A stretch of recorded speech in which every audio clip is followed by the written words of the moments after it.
Hello students. तो आज आगे बढ़ेंगे हम making of the global world में। मैं अंकित, आपका सोशल साइंस टीचर मीठा गुरु से। आइए आगे बढ़ के देखते हैं। तो पिछली वीडियो में हमने देखा था कि किस तरह से ट्रांसफॉर्मेशन शुरू हुआ, ग्लोबलाइजेशन की शुरुआत कैसे हुई, लोग कैसे सिल्क रूट का इस्तेमाल करके सामान एक कोने से दूसरे कोने तक ले जाते थे, सब कॉन्टिनेंट के, और कैसे अमेरिका पर विजय पाई गई, वो सारी चीजें देखे थे।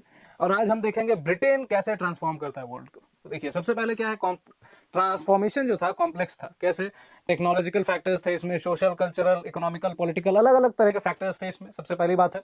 और इसी के कारण अलग अलग बदलाव हुए, सोसाइटी में भी चेंजेस हुए, इकोनॉमीज में चेंज हो गए, टेक्नोलॉजिकल चेंजेस आए, अलग अलग चीजें हुई। देखिए, तो शुरुआत हम करते हैं 19th सेंचुरी से। असल में हम जब इंग्लैंड जैसे ब्रिटेन किस तरह से दुनिया को बदल रहा है वो जब देख रहे हैं, तो देखेंगे 1815 से 1914 तक के समय में क्या हो रहा था। तो 1914 में आपको पता है कि वर्ल्ड वॉर 1 की शुरुआत हो गई थी। वहां तक देखना है। सबसे पहले 3 तरह के की फ्लोज 19th सेंचुरी यानी 19वीं सदी में इकोनॉमिस्ट ने 3 तरह के फ्लोज बताए। किस तरह के फ्लोज थे? देखिए, सबसे पहले था ट्रेड फ्लो। ट्रेड जो था, गुड्स एंड फूड, ये सारी चीजें एक जगह से दूसरी जगह जब पहुंचा रहे थे, मान लीजिए कि यूरोप से कहीं अफ्रीका ले गए, अफ्रीका से साउथ अमेरिका ले गए, इस तरह से। तो ये क्या हो गया? Trade flow. ट्रेड एक जगह से दूसरी जगह तक पहुंच रहा है।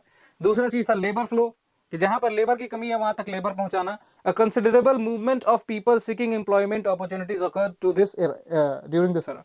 क्या होता है कि जहां पर लेबर की कमी है, जैसे चाय बागान में लोग काम करना नहीं चाहते थे, तो वहां पर लेबर की कमी थी, तो कहीं से उठाकर ले गए, अफ्रीका से उठाकर ले गए, इस तरह से। तीसरा चीज है कि छोटे छोटे इन्वेस्टमेंट में कैपिटल फ्लो करवाना। Capital moved across the great distance for both short term and long term investment, fostering economic development and innovation. तो ये कैपिटल फ्लो से क्या होता था? किसी भी जगह पर इकोनॉमिक डेवलपमेंट होता था और इनोवेशन नहीं आते थे, ये सारी चीजें। आगे बढ़ के हम देखेंगे कि पॉपुलेशन का ग्रोथ हुआ 19th सेंचुरी में। जब इंडस्ट्रियल रेवोल्यूशन की शुरुआत हो गई थी, तो केवल ब्रिटेन में ही नहीं, पूरे यूरोप में पॉपुलेशन बूम कर गई। ज्यादा पॉपुलेशन का मतलब ज्यादा डिमांड, खाने की ज्यादा डिमांड, टेक्सटाइल का ज्यादा डिमांड, सर्विसेज का ज्यादा डिमांड, और डिमांड के साथ हम देखते हैं कि लेबर की अवेलेबिलिटी भी ज्यादा। केवल डिमांड ज्यादा नहीं है, क्या है? लेबर की अवेलेबिलिटी भी ज्यादा है। और इसी के कारण यहां पर ब्रिटेन में तेजी से डेवलपमेंट हुआ। तेजी से डेवलपमेंट तो हुआ, लेकिन डेवलपमेंट का खराब साइड भी होता है। तो खराब साइड क्या है? Bad working conditions, bad living conditions, खाने के बैड फूड, बैड सैनिटाइजेशन, ये सब तो वर्किंग और लिविंग कंडीशन में ही आ जाएंगे। तो ये सारी चीजें हैं। इकोनॉमी बूम तो कर रही है, इकोनॉमी में तो बूस्ट आ रहा है, लेकिन साथ में लोगों की जिंदगी खराब हो रही है, ये सारी चीजें थी। तो पॉपुलेशन ग्रोथ हुआ। फूड सफिशिएंसी की बात हम करते हैं कि देखिए, ब्रिटेन क्या है? छोटा सा देश है। तो छोटा सा देश कितना खाना उगा पाएगा? अगर पॉपुलेशन ज्यादा हो गया तो क्या कर सकते हैं आप? सिंपल सी बात है कि आप खाना इंपोर्ट करेंगे दूसरी जगहों से। और जब आप खाना इंपोर्ट करते हैं तो आपको यह देखने को मिलता है कि ब्रिटेन में क्या हुआ 19वीं सदी में, कि खाना इंपोर्ट जब कर रहे हो तो खाना सस्ता हो गया। कौन सा खाना? जो इंपोर्टेड खाना है वो सस्ता हो गया। और इधर के जो किसान है, ब्रिटेन के जो किसान है, वो उस खाने से कम्पीट नहीं कर पा रहे। क्यों नहीं कर पा रहे? क्योंकि उधर से आ रहा है सस्ता खाना, इसलिए। तो क्या किया गया? किया कुछ नहीं गया, कॉर्न लॉज लगा दिए गए। कॉर्न लॉज क्या थे? 1815 से 1846 तक इंग्लैंड में कॉर्न लॉज लगा दिए गए थे। यहाँ पर इंपोर्ट और एक्सपोर्ट दोनों तरफ से खाना बंद कर दिया गया। ना खाना इंपोर्ट होता था कहीं बाहर से इंग्लैंड में, और ना ही एक्सपोर्ट होता था ब्रिटेन से। इंग्लैंड और ब्रिटेन एक ही जगह है, तो ना खाना इंपोर्ट हो रहा है कहीं से ब्रिटेन में, और ना ही खाना एक्सपोर्ट हो रहा है ब्रिटेन से कहीं और। तो इससे हुआ ये कि ठीक है, चलिए, लैंडेड जितने भी किसान हैं जिनके पास जमीन है, वो लोग खेती तो कर ले रहे हैं और खाना भी पहुंचा दे रहे हैं। चलिए, कोई बात नहीं, खाना तो पहुंचा दे रहे हैं, लेकिन प्रॉब्लम यहाँ क्या हो गई? प्रॉब्लम ये हो गई कि they cannot meet the demand. अब पॉपुलेशन ज्यादा है तो पेट भरने के लिए ज्यादा है, सर ज्यादा है, सीधी सी बात है। अगर आप ज्यादा पेट भरने के लिए खाना नहीं पहुंचा पाएंगे, 100 लोगों की डिमांड है कि हमें खाना चाहिए, और आप 50 लोगों को पहुंचा रहे हैं, तो वो ठीक बात नहीं है, आपकी जनता भूखमरी से मर जाएगी। यही बात हुई ब्रिटेन के साथ। तो इंपैक्ट क्या था कॉर्न लॉज का? देखिए, the imposition of corn laws which restricted the import of corn exposed British agriculture's inability to compete with the imports। तो ये मैंने बताया आपको कि क्या ब्रिटेन के जो किसान थे वो इंपोर्ट्स के साथ कंपटीशन नहीं कर पा रहे थे, leading to vast uncultivated lands and a rural exodus as thousands flocked to cities or migrated to overseas। तो हुआ क्या यहाँ पे? देखिए, लेबर फ्लो हो गया है ऐसा कि पहले तो काम छूट गया। जो भी लोग खेतों में काम कर रहे थे वो लोग, उन लोगों के पास तो काम बचेगा नहीं अगर कॉर्न लॉज लग जाएंगे। तो जो लोग खेतों में काम कर रहे थे उनके पास काम बचा नहीं, तो क्या करेंगे? वो एक्सपोर्ट बाहर चले गए, दूसरे देशों में चले गए, या फिर ऐसे ही बैठे हुए हैं अनएम्प्लॉयड। उसके बाद हम देखते हैं कि इंडस्ट्रियल ग्रोथ कैसे होता है। तो इंडस्ट्रियल ग्रोथ होता है, फूड इंपोर्ट्स फिर शुरू होता है। 1946 में कॉर्न लॉज को हटा दिया गया था, क्योंकि लैंडलेस लेबरर्स जितने भी थे वो लोग कह रहे थे कि हम खाना कहाँ से मंगवाएंगे, इतने महंगा। कॉर्न लॉज का एक साइड इफेक्ट था कि महंगाई बहुत बढ़ गई, खाना का दाम बढ़ गया है, और खाना का दाम बढ़ने के कारण अब लैंडलेस जो लोग हैं, जिनके पास जमीन नहीं है, जो कल्टीवेशन नहीं कर सकते हैं, वो लोग गवर्नमेंट के खिलाफ प्रोटेस्ट करने लगे। और प्रोटेस्ट में हुआ क्या, 1846 में कॉर्न लॉज को स्क्रैप कर दिया गया, हटा दिया गया वहां से। तो फिर से एक बार यूरोप में, ब्रिटेन में इंपोर्ट होने लगे खाने के सामान। तो फूड इंपोर्ट हो रहा है, मिड 19th सेंचुरी देख रहे हैं, इंडस्ट्रियल ग्रोथ हो रहा है, इनकम इंक्रीज हो रही है लोगों की, हायर फूड इंपोर्ट हो रहा है, तो डिमांड जो थी वो मीट कर पा रहे हैं। ठीक है, फिर global expansion of food production. देखिए, ब्रिटेन में पॉपुलेशन बढ़ी तो डिमांड बढ़ी। अब ब्रिटेन क्या करता, उसके पास तो उतनी जमीन नहीं है कि वहां पे कल्टीवेशन किया जाए उतने खाने के लिए। सीधी सी बात है, तो क्या करेंगे, यही करेंगे कि दूसरे जगह पर जहां पर उन्होंने कॉलोनी बनाई है वहां पर जमीन हड़पेंगे। हम देखते हैं कि 1865 में क्या होता है, फॉरेस्ट लॉ लगा दिए जाते हैं। पिछले क्लास में आपने पढ़ा होगा, फॉरेस्ट लॉ लगा दिए जाते हैं। और ब्रिटिश लोग क्या सोचते थे कि forest are symbol of uncivilisation, uncivilised people, not civilised people, जो भी आप कह ले। तो उन्हें लगता था कि सब असभ्यता का सिंबल क्या है, फॉरेस्ट है। तो दूसरी जगह पर भी क्या कर रहे हैं, अपनी डिमांड को मीट करने के लिए दूसरी जगहों के जंगल काट दे रहे हैं। डिफॉरेस्टेशन शुरुआत इन्हीं लोगों ने की थी। तो वहां के जंगल काट दे रहे हैं, उस जमीन बच गई उस पर कल्टीवेशन कर रहे हैं, फूड डिमांड मीट करने के लिए। कहाँ का, ब्रिटेन का फूड डिमांड मीट करने के लिए। तो अलग अलग जगहों पे, जैसे अफ्रीका में, अमेरिकाज में भी, इंडिया में भी, ये सारी चीजें। लंदन का क्या रोल है इसमें, देखिए, लंदन का यही रोल है कि लंदन में इंपोर्ट भी ज्यादा, एक्सपोर्ट भी ज्यादा। London played a crucial role by providing finance and labor for these global agriculture endeavors.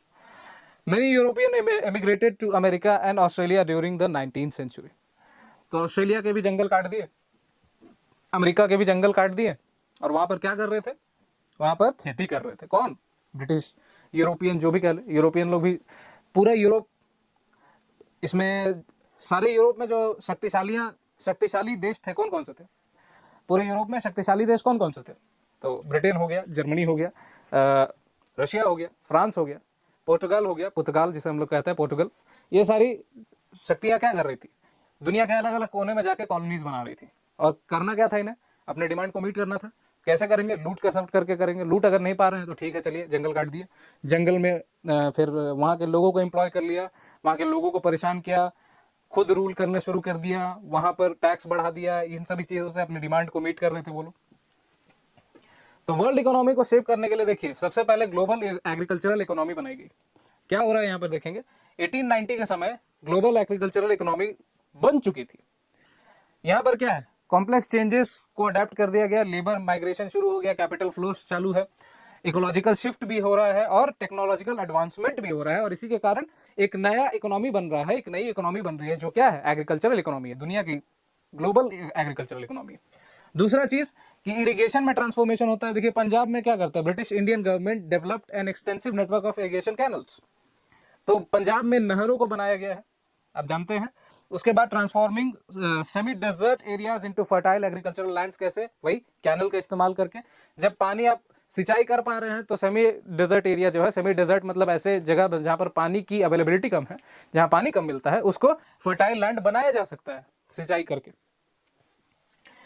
तो यहाँ क्या उगा रहे थे, grow wheat and cotton for export, wheat और कॉटन एक्सपोर्ट करने के लिए उगा रहे हैं। उसके बाद देखेंगे कि ग्लोबल कॉटन कल्टीवेशन, तो कॉटन कल्टीवेशन में भी एक बूम आया था, क्योंकि कॉटन बहुत जरूरी चीज हो गई थी। लोग क्या कर रहे थे, इंडिया से खरीद के ले जाते थे। अभी सबसे ज्यादा कॉटन कहाँ उग रहा है, तो चाइना में उग रहा है। तो cotton cultivation expanded world wide to supply British textiles mills, further contributing to global agricultural economy। वही चीज है। तो यहाँ से हम आगे बढ़ के देखेंगे कि कैसे ग्लोबल एग्रीकल्चरल इकोनॉमी को शेप किया गया है। तो technological advancements, labour flow, capital flow, अलग अलग चीजें, टेक्नोलॉजिकल चेंजेस, एडवांसमेंट्स जो लिख दिया यहाँ पे, इकोलॉजिकल शिफ्ट, बाकी सारी चीजें तो मैंने बताई दी, economic, capital flow, labour migration, ये सारी चीजें। 1890s तक ग्लोबल एग्रीकल्चरल इकोनॉमी बन चुकी थी, ब्रिटेन ने बना लिया था।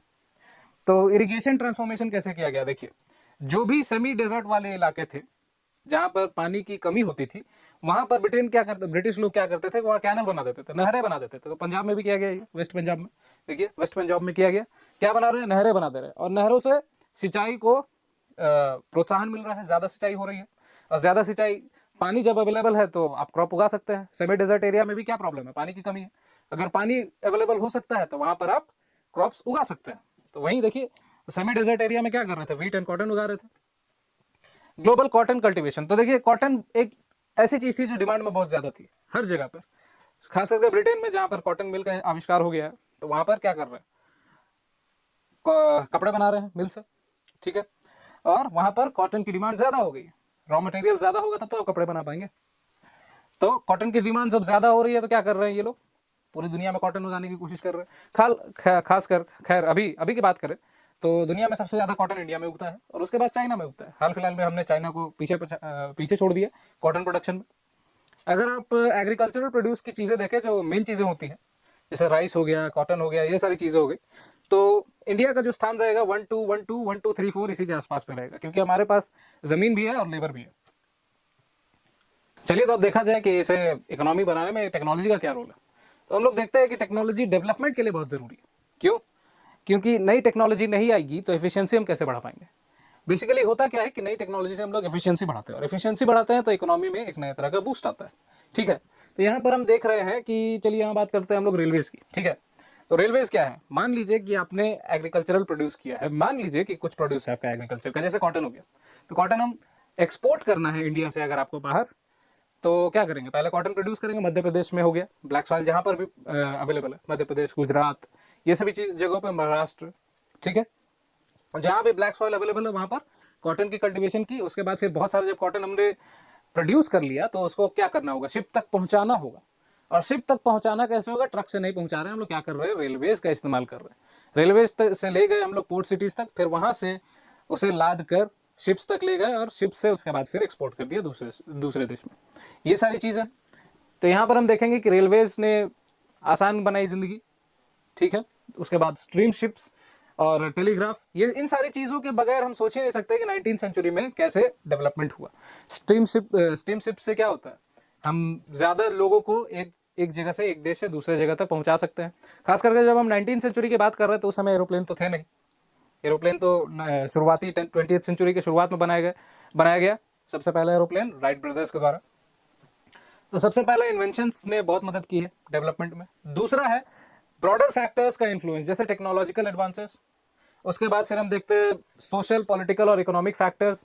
सोशल फैक्टर्स क्या है, हम सीधे सी बात करते हैं कि लेबर इधर से उधर, अगर लोगों को जॉब भी ढूंढना था तो क्या करते थे, इस जगह से उस जगह कैसे जा रहे हैं, तो स्टीमशिप्स की मदद से जा रहे हैं। या फिर अगर अपने इन अंडर द कंट्री अगर मूव करना है तो क्या कर सकते हैं, यही कर सकते हैं ना कि ट्रेन में बैठे हो दूसरी जगह पहुंच गए और वहां पर फिर जॉब खोजना शुरू कर दिया। तो ये एक चीज है, सोशल फैक्टर है। दूसरा पॉलिटिकल फैक्टर है, लोग भी चाहते थे, खास करके राजा रजवाड़े जो थे वो चाहते थे कि हम क्या हो, ज्यादा प्रेस्टिजियस हो, ज्यादा अमीर हो, ज्यादा हमारे पास सामान हो, तो क्या करेंगे, इन्वेस्टमेंट करेंगे अलग अलग जगहों पे, और इससे क्या होगा, नई तरह की एडवांसमेंट होगी, खास करके टेक्नोलॉजिकल एडवांसमेंट। तो जब लोग यहाँ से वहां जाना शुरू करते थे तो पहले चीज थी कि चलिए ट्रेन तो है, स्पीड बढ़ाने की जरूरत है, तो नए तरह के ट्रेन बनाए जा रहे हैं। शिप्स तो है हमारे पास लेकिन फ्यूल ज्यादा इस्तेमाल हो रहा है, क्या करें, तो नए तरह के इंजन की जरूरत है। ये सारी चीजें हैं। उसके बाद है इकोनॉमिकल फैक्टर्स, कि पैसा का भी फ्लो होना चाहिए एक जगह से दूसरे जगह, टेक्नोलॉजी बढ़ाने के लिए आपको इन्वेस्टमेंट देना पड़ेगा, ये सारी चीजें। फिर कॉलोनाइजेशन का स्टिमुलस, देखिए क्या है कॉलोनाइजेशन, क्या है, एक देश जो है जिसके पास ज्यादा शक्ति है जाता है दूसरे देश और वहां पर शुरू करता है कॉलोनी बनाना, और कहता ये है कि हम बिजनेस करने के लिए आए हैं, बाद में उस जगह की रिसोर्सेज को हड़पने लगता है। नॉर्मली कॉलोनाइजेशन को ऐसा ही देखा जाता है कि ठीक है आए हैं, कॉलोनी बनाते हैं, उसके बाद फिर हड़पना शुरू करते हैं। ज्यादातर केसेस में यही हुआ है, तो हम लोग यही समझते हैं। The process of colonization stimulated new investment and improvements in transportation infrastructure, including faster railways, यही मैं बता रहा था अभी, lighter wagons, larger ships, ज्यादा बड़े ships होंगे तो आप ज्यादा एक्सपोर्ट कर पाएंगे, ज्यादा सामान इधर से उधर ले जा पाएंगे, सीधी सी बात है। रेलवेज फास्ट होगा तो एक जगह से आप दूसरी जगह आप ज्यादा तेजी से पहुंच पाएंगे। तो इन सारी इनोवेशन, जब कुछ नया इनोवेशन होता है तो मैंने कहा एफिशिएंसी बढ़ जाती है कोई चीज की। जैसे आपको एक जगह से दूसरी जगह पहुंचना है, मान लीजिए ऑफिस पहुंचना है, तो पहले की जो ट्रेन थी 20 किलोमीटर पर स्पीड 20 किलोमीटर पर आवर की स्पीड से जा रही थी, ठीक है, मैं सिर्फ एग्जांपल ले रहा हूँ। तो 20 किलोमीटर पर आवर की स्पीड से आप अपने ऑफिस पहुंच रहे थे, 20 किलोमीटर दूर है आपका ऑफिस, तो 1 घंटे में पहुंच रहे थे। अचानक से एक ऐसी ट्रेन आई जिसकी स्पीड कितनी हो गई, 40, अब आधे घंटे में पहुंच रहे हैं। तो यहाँ पर क्या हुआ, टाइम बचा आपका, तो उस टाइम को आप यूटिलाइज कर सकते हैं ज़्यादा पैसे कमाने के लिए, सीधी सी बात है। तो ये सारी चीज़ें, इन सारी चीज़ों ने मदद की क्या करने के लिए, डेवलपमेंट करने के लिए। अब हम टेक्नोलॉजी में बात करेंगे कि कैसे लाइव एनिमल शिपिंग की जाती थी और यहाँ पर डाइट डाइवर्सिफाई कैसे होगी। तो देखते हैं हम लोग कि जिंदा जानवरों को एक जगह से दूसरे जगह पर एक्सपोर्ट किया जा रहा था या फिर पहुंचाया जा रहा था, शिप किया जा रहा था। ऐसा क्यों किया जा रहा था? ताकि मीट ज्यादा अवेलेबल हो, खास करके यूरोपियन कंट्री में जहां पर गरीब लोगों को मीट मिलता ही नहीं था। तो क्या कर रहे हैं हम लोग, एक जगह से दूसरी जगह को तक लाइव एनिमल्स को एक्सपोर्ट कर दे रहे हैं या फिर पहुंचा दे रहे हैं, शिप कर दे रहे हैं। और क्या हो रहा है इससे? इससे हो यह रहा है कि मीट की अवेलेबिलिटी मार्केट में ज्यादा हो गई। और मीट की अवेलेबिलिटी अगर ज्यादा है तो सीधी सी बात है, जो चीज ज्यादा अवेलेबल है वो ज्यादा मासेस तक पहुंचेगी, ठीक है, जो चीज ज्यादा अवेलेबल है वो ज्यादा मासेस तक पहुंचेगी, और यही हुआ। तो गरीब लोगों को भी अब खाने में मीट मिलने लगा था। दूसरी चीज है कि डाइट में डाइवर्सिफिकेशन हो गया था। जैसे अगर हम गाय एक्सपोर्ट कर दे रहे हैं, ठीक है, तो केवल मीट के लिए नहीं, वहां पर हम दूध भी निकाल सकते हैं उससे, और फिर मिल्क रिलेटेड प्रोडक्ट्स ज्यादा मार्केट में देखने को मिलेंगे, जैसे बटर हो गया, क्रीम हो गया, कर्ड हो गया, ये सारी चीजें। अगर हमने कोई अंडे देने वाली पक्षियों को एक्सपोर्ट कर दिया, खैर जरूरत तो पड़ती नहीं है, फिर भी अगर एक्सपोर्ट कर दिया तो एग्स हमारे पास ज्यादा हो गए, इस तरह से। खैर, ये फोटो में मैं इस स्लाइड में मैं आपको दिखाना चाहूंगा, ये बिल्ली जो लैपटॉप के सामने बैठी है, ये भी ग्लोबलाइजेशन का एक एग्जाम्पल है। तो ये सारी चीजें क्या है, देखिए टेक्नोलॉजी ने ग्लोबलाइजेशन को और आसान बना दिया है, ठीक है। और आसान बनाने के क्रम में हम देखते हैं कि हमारे पास और अलग अलग तरह की चीजें अवेलेबल है आज मार्केट में, ठीक है। आपको अगर बनारसी सिल्क पहनना है तो वो भी पॉसिबल है, और अगर आपको जापानीज कपड़े पहनने हैं तो वो भी पॉसिबल है। ग्लोबलाइजेशन को ही इसका श्रेय दिया जाता है। तो इसके बाद हम देखेंगे कि कॉलोनियलिज्म 19वीं सेंचुरी में, लेट 19वीं सेंचुरी में क्या कर रहा था। तो सीधी बात है कि सबसे पहले ट्रेड एक्सपेंशन हुआ, मार्केट का ग्रोथ हुआ। यहाँ पे देख रहे हैं trade expansion and market growth क्यों हो रहा है, क्योंकि एक जगह से दूसरे जगह पर आप अपने सामान पहुंचा पा रहे हैं, इससे आपका भी मार्केट ग्रोथ हो रहा है, ठीक है। और साथ में आपका ट्रेड भी एक्सपेंड कर रहा है। आप यूरोप से एशिया तक अपने ट्रेड को ले आए हैं तो ट्रेड एक्सपेंशन हुआ। आपने यूरोप से एशिया तक जब अपने प्रोडक्ट्स को आप लेकर आए हैं तो यहाँ पर क्या हो रहा है, मार्केट की भी ग्रोथ हो रही है, आपका मार्केट दूसरी जगह तक पहुंच पा रहा है, वो सारी चीज़ है, ठीक है। दूसरा चीज है कि इसका एक डार्क साइड भी था। तो डार्क साइड क्या है? This period of trade expansion had a darker side. In many regions, closer integration with the world economy resulted in a loss of freedom and livelihood for the population. तो मैंने आपको सीधा सीधा बताया कि कैसे लूटा जाता था, ठीक है, कैसे लूटा जाता था लोगों को। क्या कर रहे हैं, अपने सामान पहले आप क्या कहते हैं, कॉलोनी बसाने के लिए गए वहां पर, ठीक है, कॉलोनी बसाई आपने, वहां के रूलर से आपने कहा कि हम सिर्फ ट्रेड करने के लिए आए हैं। फिर ट्रेड करते करते आप क्या करते हैं, ट्रेड करते करते उस जगह के इंटरनल अफेयर्स में आप हस्तक्षेप करने लगते हैं, इंटरवीन करने लगते हैं। और फिर वहां से क्या होता है, फिर वहां के लोग आपको भगाना चाहते हैं, लेकिन आप रूलर्स के साथ आपकी फ्रेंडशिप है, आप फ्रेंडली टर्म्स में है रूलर के साथ, तो धीरे धीरे आप उस सिस्टम में घुसते जाते हैं और फिर वहां पर क्या करते हैं, ओवरथ्रो कर देते हैं रूलर्स को और खुद वहां के रूलर्स बन जाते हैं। और रूलर्स बनने के बाद उल्टे पलटे लॉज लगाना शुरू कर देते हैं, जैसे कि आपके जो सामान है, अगर यहाँ से यूरोप में हमने एक्सपोर्ट किया तो उन पर टैक्स लगेंगे, लेकिन हमने जो इम्पोर्ट किया है उस पर कोई भी टैक्स नहीं होगा। हम जब इंडिया इंपोर्ट करेंगे तो उस पर कोई टैक्स नहीं लगेगा, लेकिन इंडिया से कोई सामान अगर ब्रिटेन जाता है तो उस पर टैक्स लगेंगे। तो ये एक तरह से क्या करते हैं, ये इकोनॉमी को हार्म किया। उसके बाद फिर उल्टे पलटे लॉज, जैसे फॉरेस्ट लॉ किया था, तो उससे ट्राइबल लोग और विलेज के लोगों को, जो लोग फॉरेस्ट में रहते थे, उन पर बहुत असर पड़ा था। आपने 9th क्लास में पढ़ा होगा कि ट्राइबल लॉज के कारण विलेज के लोगों पर बहुत असर पड़ गया था, और ट्राइबल लोगों पर बहुत असर पड़ा था जो फॉरेस्ट का इस्तेमाल करते थे, फॉरेस्ट से मिलने वाले रिसोर्सेज का इस्तेमाल करते थे।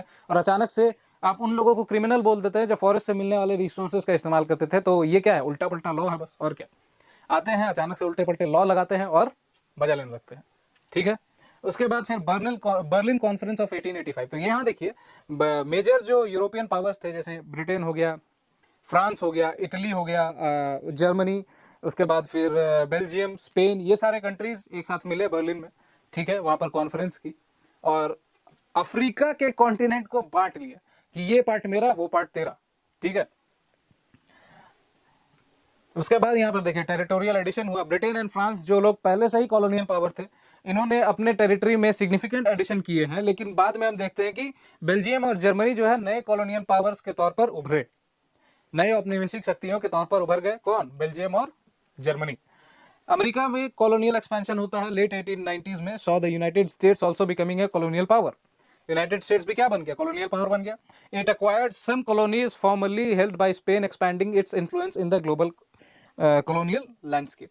तो देखते हैं कि अमेरिका भी क्या कर रहा है? उपनिवेश में अपने पैर डाल रहा है।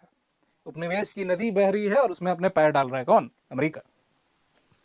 फिर हम जानेंगे थोड़ा सा अफ्रीका के इकोनॉमी के बारे में और रिंडर पेस्ट के बारे में, जो एक तरह की बीमारी थी, महामारी हम बोलेंगे। महामारी मतलब प्लेग।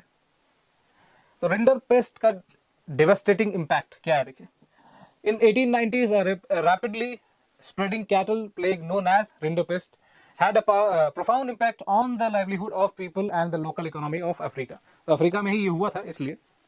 तो यहाँ पर देखते हैं कि यूरोपियंस जब अफ्रीका जा रहे थे तो वहां पर उन्होंने नोटिस किया कि जमीन तो बहुत ज्यादा है, ठीक है, रिसोर्सेज बहुत ज्यादा है, लेकिन पॉपुलेशन उस रिसोर्स को इस्तेमाल करने के लिए कम है। तो हम जाएंगे, उस पॉपुलेशन को भी एक्सप्लॉइट करेंगे और साथ में जो रिसोर्सेज है उसको भी एक्सप्लॉइट करेंगे। ये है यूरोप, ठीक है। पहले था यूरोप ऐसा, आजकल का पता नहीं। आजकल भी दिमाग तो खराब कर ही रहे हैं। आप कार्बन ज्यादा इस्तेमाल करेंगे, आपके कार्बन इमिशन ज्यादा है तो आपको टैक्स देना होगा। ये abundant land and small population, ये बात मैंने आपको बता दी। दूसरी चीज है कि यूरोपियन रिसोर्स एक्सप्लॉइटेशन, ये भी बात मैंने आपको बता दी।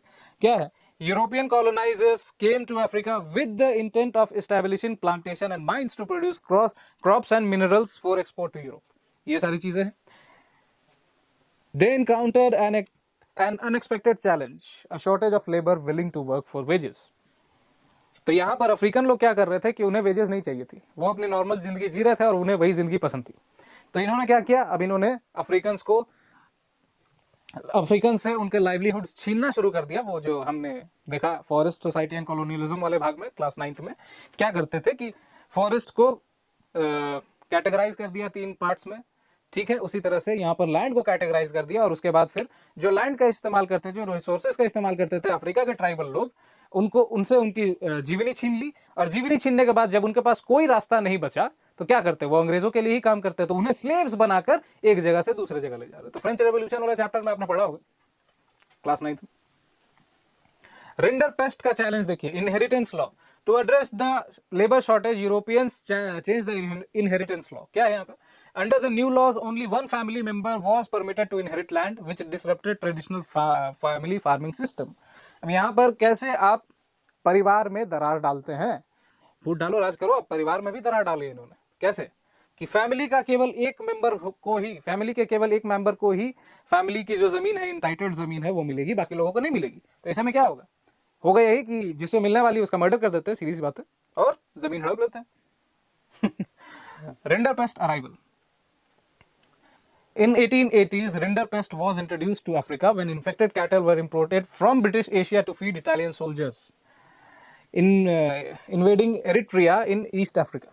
The disease had devastating consequences on African cattle population. इसके कारण बहुत सारी चीजें हुई, जैसे कैटल की पॉपुलेशन कम हो गई रिंडरपेस्ट के कारण, और उसके बाद फिर इसके कारण अकाल भी पड़ गया।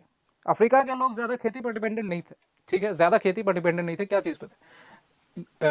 गैदरिंग एंड ग्रेजिंग पे, ठीक है।